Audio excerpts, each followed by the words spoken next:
ನಾನು ರಾಜ್ಯ ಸರ್ಕಾರದ ಇದನ್ನೇ ನಿರೀಕ್ಷೆ ಮಾಡಿದ್ದು. ಇದು ಮುಟ್ಟಾಳ್ರ ಸರ್ಕಾರ, ಇದು ಕಾಂಗ್ರೆಸ್ ಸರ್ಕಾರ ಏನಿದ್ದಾರೆ ಇದು ಮುಟ್ಟಾಳ್ರ ಸರ್ಕಾರ.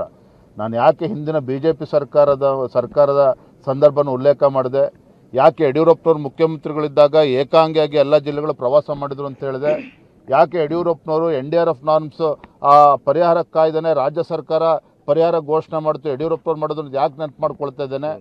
ಅದರಿಂದಾರು ಕೂಡ ಎಚ್ಚೆತ್ಕೊಂಡು ಸಿದ್ದರಾಮಯ್ಯನವರು ತತ್ಕ್ಷಣ ಸ್ಪಂದನೆ ಮಾಡಲಿ ಅನ್ನೋದು ಹೇಳ್ತಾ ಇದ್ದೇನೆ. NDRF ಇಂದ ಏನು ಬರಬೇಕು, ಕೇಂದ್ರ ಸರ್ಕಾರ ಆದ್ಯತೆ ಮೇಲೆ ಕೊಡಲೇಬೇಕಾಗ್ತದೆ, ಕೊಡ್ತಾರೆ. ಆದರೆ ರಾಜ್ಯ ಸರ್ಕಾರ ಏನು ಮಾಡ್ತಾ ಇದೆ, ಹಾಗಾದರೆ ಜವಾಬ್ದಾರಿ ಇಲ್ವಾ ಹಾಗಾದರೆ? ಹಾಗಾಗಿ ರಾಜ್ಯ ಸರ್ಕಾರ ತತ್ಕ್ಷಣ ಸ್ಪಂದನೆ ಮಾಡಬೇಕು. ವಿಜೇಂದ್ರ ಹೇಳ್ರಿ, ಅಲ್ಲಿ ಅಪರ್ ಭದ್ರಾ ಯೋಜನೆ ಗೊತ್ತಲ್ಲ, ಏನಾಗಿತ್ತು ರೀ?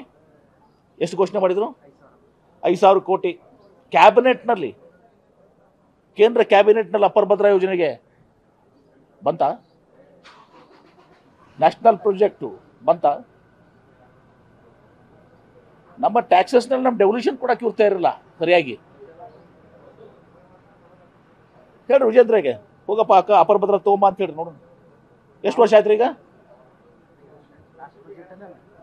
ಲಾಸ್ಟ್ ಬಜೆಟ್ ಅಲ್ಲ, 4-5 ವರ್ಷ ಆಯಿತು. ಸುಮ್ಮನೆ ರಾಜಕಾರಣ ಮಾಡುವಂಥದ್ದು. ಅದೇ ಪ್ರಿವಿಯಸ್ ಟರ್ಮ್ನಲ್ಲಿ ಗೊತ್ತಾಯ್ತಲ್ಲ ಯಾವ ರೀತಿ ಕೇಂದ್ರ ಸರ್ಕಾರ ಇರ್ತದೆ ಅಂಥೇಳಿ. ನಮ್ಮ ಟ್ಯಾಕ್ಸ್ ಡೆವಲ್ಯೂಷನ್ ಏನಿದೆ ಅದನ್ನೇ 14ನೇ ಫೈನಾನ್ಸು ಮತ್ತು 15ನೇ ಫೈನಾನ್ಸಲ್ಲಿ ಸುಮಾರು 60,000 ಕೋಟಿ ರೂಪಾಯಿ ಡಿಫ್ರೆನ್ಸ್ ಇದೆ. ಹೇಳಿ ಅವ್ರಿಗೆ, ವಿಜೇಂದ್ರಿಗೆ.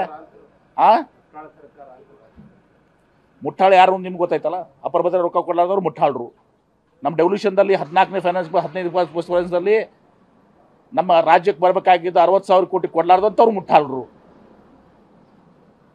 ಮುಖ ನೋಡ್ಕೊಂತ ಹೇಳ್ರಿಗೆ, ನಾವು ಮುಟ್ಟಾಳ್ರು ಇದ್ದಾರೆ, ಮತ್ತೊಬ್ರಿಗೆ ಏನು ಮಾತಾಡ್ತಾರೆ ಮುಟ್ಟಾಳ ಅಂತೇಳಿ.